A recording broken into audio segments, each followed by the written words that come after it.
আয়রা ইঁদুরের বাচ্চাটা মোটেও ছাড়তে চাচ্ছে না। আমি বলছি যে ওকে ছেড়ে দিই।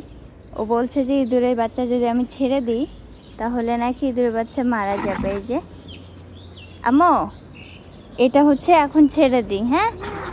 না হলে ওই দেখো লাফাচ্ছে, দেখছো? গরম লাগছে না? এই যে এখন হচ্ছে ছেড়ে দেব। যা যা। আমার আবার ভয় লাগে। চলে গেছে, চলে গেছে, চলে গেছে। আসো, চলো আমরা বাসায় যাই। আসো, চলে গেছে সে। আসো, ও আরো ভালো থাকবে, বুঝছো?